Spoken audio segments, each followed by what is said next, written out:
ಇವತ್ತು embroidery blouse cutting ಹೇಗೆ ಮಾಡೋದಂತ ಹೇಳಿಕೊಡ್ತೇನೆ.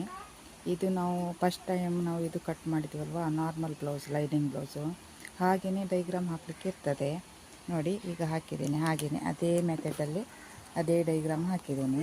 ಕಟ್ಟಿಂಗ್ ಮಾತ್ರ ಒಂಚೂರು ನಿಮಗೆ ಚೇಂಜಸ್ ಇರ್ತದೆ.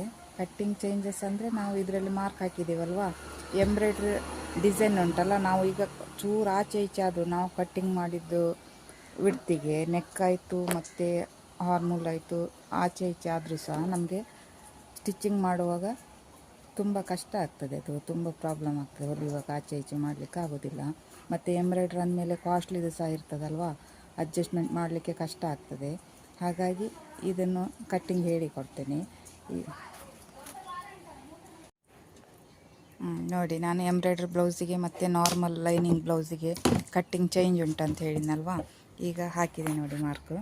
ಈ ಮಾರ್ಕನ್ನು ನಾವು ನಾರ್ಮಲ್ ಬ್ಲೌಸಿಗೆ ಇದನ್ನು ರೆಡಿ ನೆಕ್ಕನ್ನೆಲ್ಲ ಕಟ್ ಮಾಡ್ತೀವಿ ಮಾರ್ಕ್ ಹಾಕಿದ್ದಕ್ಕೆ. ಅದರಲ್ಲಿ ಇದು ಮಾತ್ರ ಮಾರ್ಕ್ ಮಾತ್ರ ಹಾಕಿ ಹೊಲಿಯುವಾಗ ಮಾತ್ರ ಈ ಇದಕ್ಕೆ ಮೆಜರ್ಮೆಂಟ್ಗೆ ನಾವು ಇದು ಮಾಡಬೇಕು. ಎಂಬ್ರಾಯ್ಡ್ರಿ ಮಾರ್ಕ್ ಆಚೆ ಈಚೆ ಆಗ್ತದೆ ಇಲ್ಲಾದರೆ. ಈಗ ಪ್ಯಾಶನ್ ಪಟ್ಟಿ ಕಟ್ ಮಾಡ್ತಿದ್ದೇನೆ ನೋಡಿ.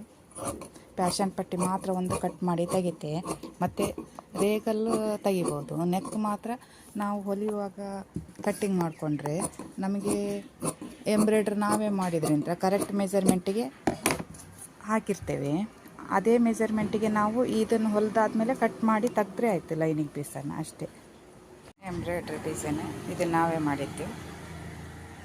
ಇದೇ ಬ್ಲೌಸಿಗೆ ಕಟ್ಟಿಂಗ್ ಹೇಗೆ ಮಾಡೋದು ಅಂತ ಹೇಳಿಕೊಡ್ತೆ. ಡಿಸೈನ್ ನೋಡಿ. ಎಂಬ್ರಾಯ್ಡ್ರಿ ಬ್ಲೌಸ್ ಹೊಲಿಯುವಾಗ ಒಂದು ಸ್ವಲ್ಪ ಜಾಗ್ರತೆನೇ ಬೇಕು.